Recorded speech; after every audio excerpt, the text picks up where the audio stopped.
Picture this, you're at a Harley Davidson dealership in 2025 and the salesperson tells you they have an electric motorcycle that costs more than most cars. It has the range of a golf cart and sounds like a dentist drill having an existential crisis. Oh, and they've sold exactly 33 of them all year. Welcome to the Live Wire, the most spectacular failure in motorcycle history that nearly took down America's most legendary bike company. Chapter 1, The Genesis of a Disaster.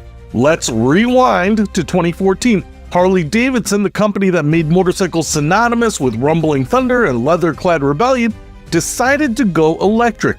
Yes, you heard that right. The company whose entire identity was built on loud pipes and V-twin engines suddenly wanted to make motorcycles that whisper.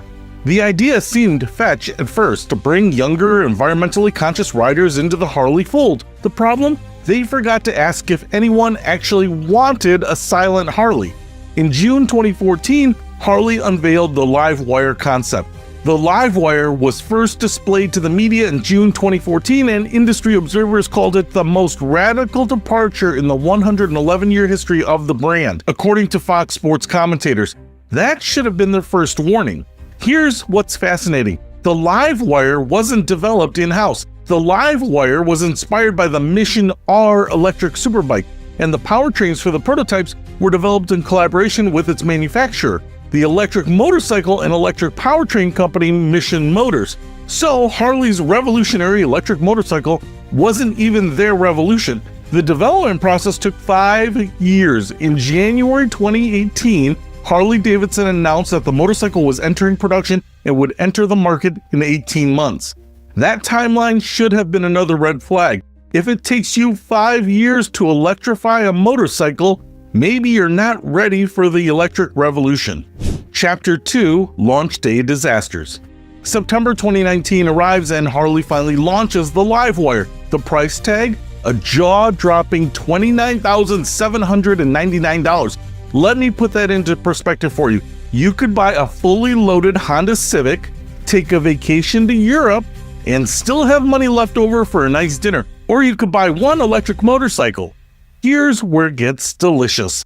Harley Davidson has halted production and delivery of its first electric motorcycle, the Live Wire, after discovering what the Milwaukee-based manufacturer described as a non-standard condition during a final quality check. This happened just weeks after launch. The production halt follows a recent report by news agency Reuters, which contacted many of the Harley Davidson dealers selling the Live Wire and reported that the electric motorcycle is not attracting new customers. Translation: nobody wanted to buy a $30,000 electric Harley that couldn't charge properly. The charging issue was no small problem. Other news outlets reported that the owners who had already taken delivery of Live Wires are being told they can use the DC fast charging option, but not level 1 charging. Imagine buying a $30,000 motorcycle and being told, oh, by the way, you can't charge it at home. Harley described it as an overnight charge, and they're not kidding. A 5% to full charge takes 12 hours and 46 minutes.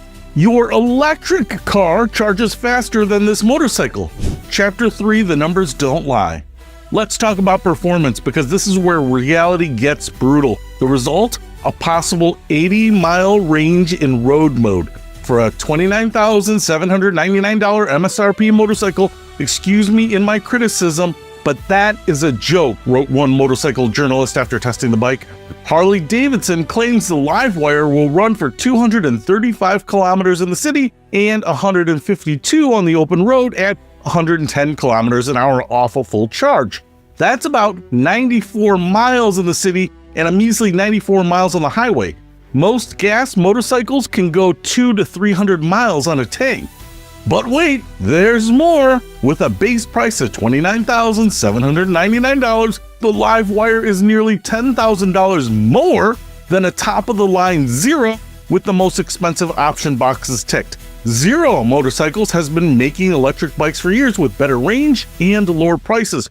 Harley was charging a $10,000 premium for, what, the badge? Now let's talk about the weight. On paper, the live-wire electric motorcycle may appear heavy, lacking battery range, and short on power and torque. It was heavier than most sport bikes, but had the range of a city scooter. Chapter 4, The Sales Catastrophe. Here's where the story gets truly spectacular. Reuters spoke with 40 of the 150 dealerships selling the bike, and it learned the majority of live-wire buyers are existing Harley riders, not the young, hip, and wealthy first-timers the company was hoping to attract.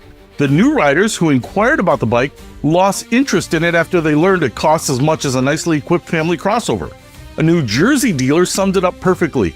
Interest is very high, but once you get to the pricing, interest is thrown out the window. The sales numbers tell the complete story. After initially selling less than 400 electric motorcycles in 2021, the company boldly predicted this last spring that sales would increase to over 100,000 by 2026. They went from selling 400 bikes to predicting 100,000. That's not optimism, that's delusion. By 2024, reality hit hard. From its beginning in 2021 to the present, the company has only sold around 2,300 motorcycles total. In 3 years, they sold fewer live wires than most dealers sell regular Harleys in a month. Only 60 of the company's 550 dealers even carry live wire bikes. Even Harley's own dealers didn't believe in its product. Chapter 5, The SPAC Disaster. By 2021, Harley Davidson decided the solution to their electric motorcycle problem was, wait for it, to spin it off as its own company, because nothing says confidence in your product like literally giving it away. In December 2021, Harley Davidson Inc. on Tuesday spun off its electric motorcycle division, LiveWire, in a SPAC deal, creating the first publicly traded electric motorcycle company in the United States. The valuation? A staggering $1.77 billion merger with a blank check firm. CEO Jochen Zeitz was practically giddy about the deal. He told CNBC, "Well, it's a great opportunity. This is really a win-win-win for everybody involved. I've been involved in this process for 10 years, pushing very hard to think long-term and think electrification. 10 years of development, a $1.77 billion valuation, and they'd sold about as many motorcycles as a typical dealership moves in a busy weekend." The SPAC launched on September 27, 2022. New shares of LiveWire Group Inc. were down 6.2% in afternoon trading after surging 24% in early market trading in its U.S. market debut on Tuesday. The stock went up and then immediately crashed. It was like a metaphor for the entire project. But here's this truly spectacular part. The initial investors who propped up the EV maker with a $400 million investment per ride apart have withdrawn $370 million and left the company with just a tiny fraction of its startup funds. Let me repeat that. The investors put in $400 million, took a look at LiveWire's business plan, and immediately pulled out $370 million. That's not a vote of confidence. That's a stampede for the exits. The LiveWire offering only garnered $294 million in cash proceeds compared to its initial $545 million projection. They missed their funding target by nearly half. Chapter 6, The Financial Hemorrhaging.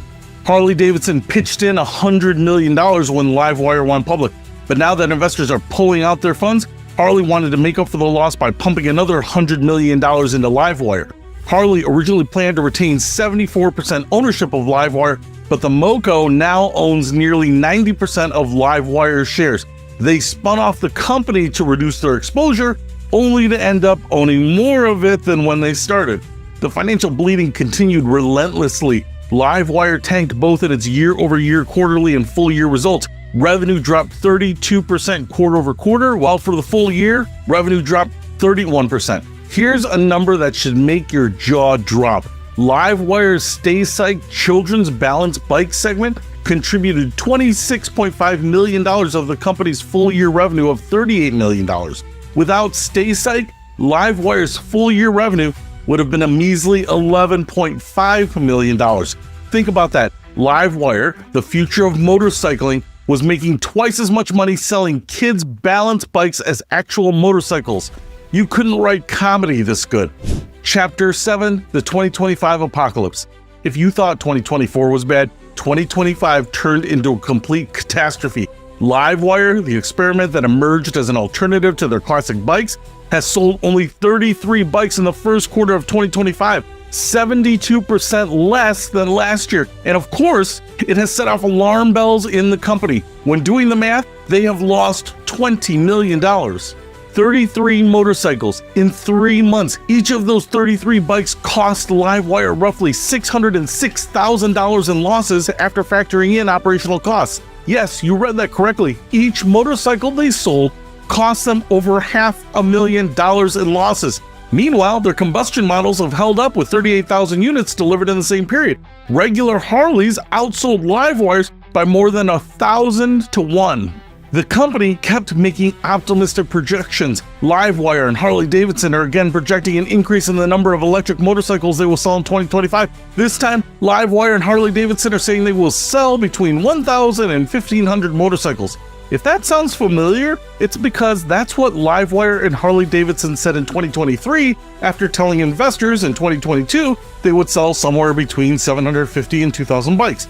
They've been making the same promises for 3 years while selling fewer bikes each year. Chapter 8, the Identity Crisis. What makes the story even more fascinating is the psychological aspect. Harley Davidson built their entire brand on loud pipes, chrome, and the rumble of a V-twin engine. Then they created a motorcycle that sounds like a hairdryer and accelerates like a golf cart on steroids. What Harley is attempting to do is to appeal to 2 totally different customer segments, something AC/DC would never do. Harley Davidson making an electric motorcycle is tantamount to AC/DC performing a ballad, wrote one industry observer. The comparison is perfect. Imagine going to see AC/DC and they come out with acoustic guitars singing love ballads. That's exactly what Harley did to their brand identity.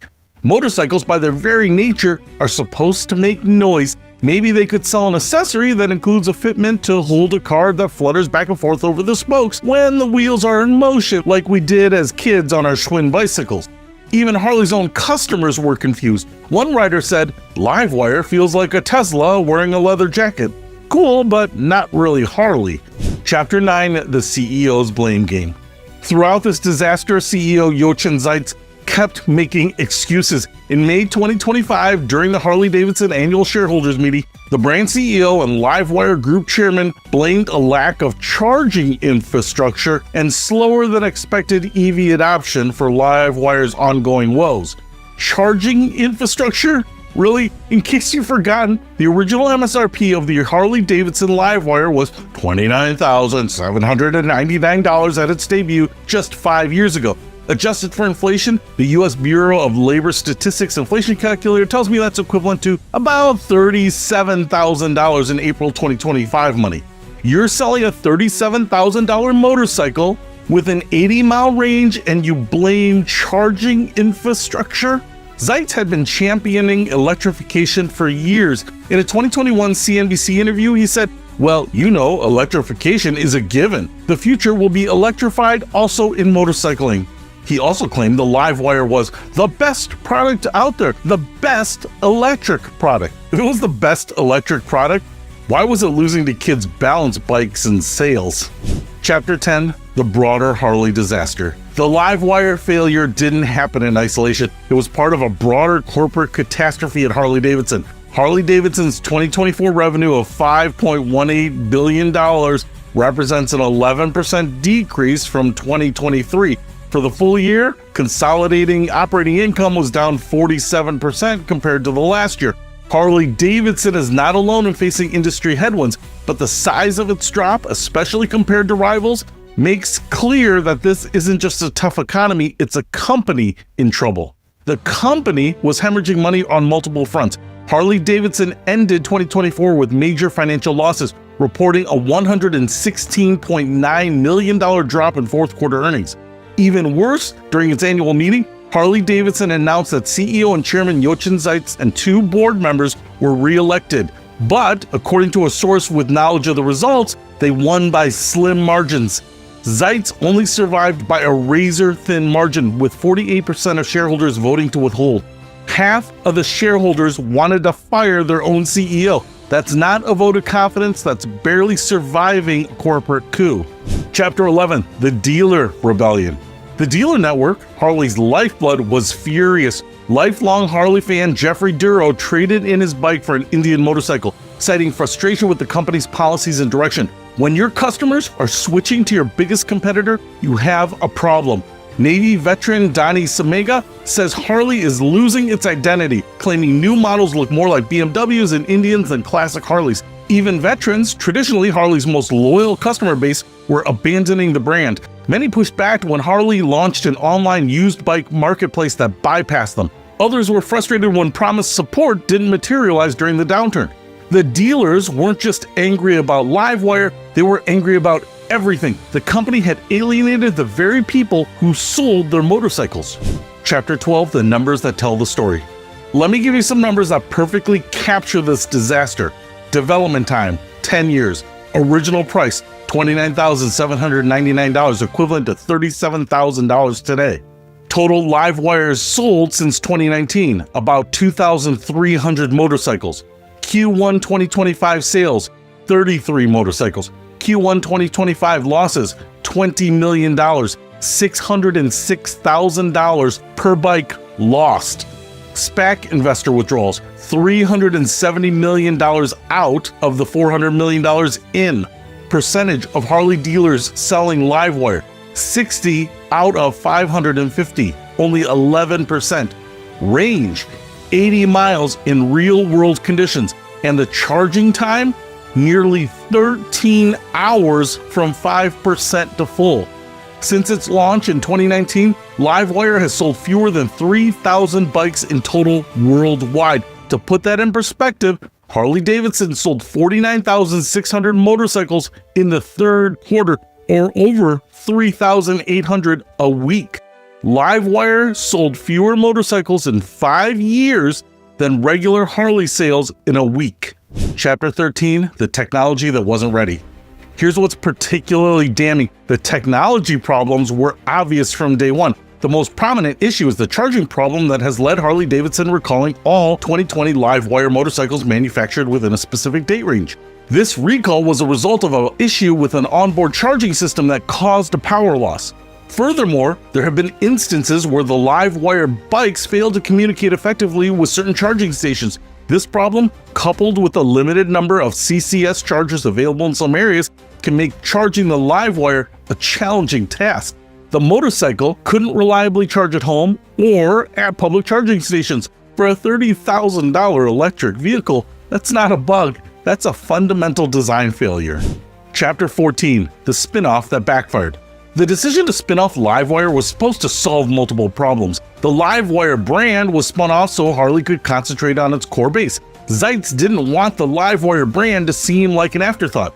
But the spin-off created new problems. After what I'd call the bungling and failure of the Livewire launch, the brand's executives decided that the real problem was Harley's core demographic wasn't interested in electrics, the more modern styling of the Livewire, and its Harley branding was hurting Livewire sales with the youths.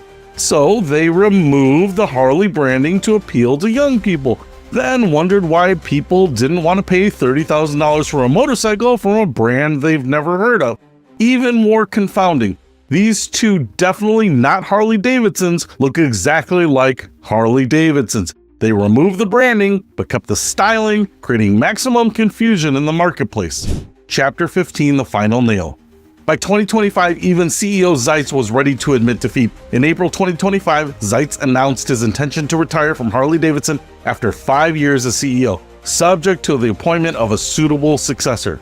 The man who championed electrification for 10 years, who spun off Livewire as a separate company, who predicted 100,000 annual sales, was stepping down after selling 33 motorcycles in the first quarter.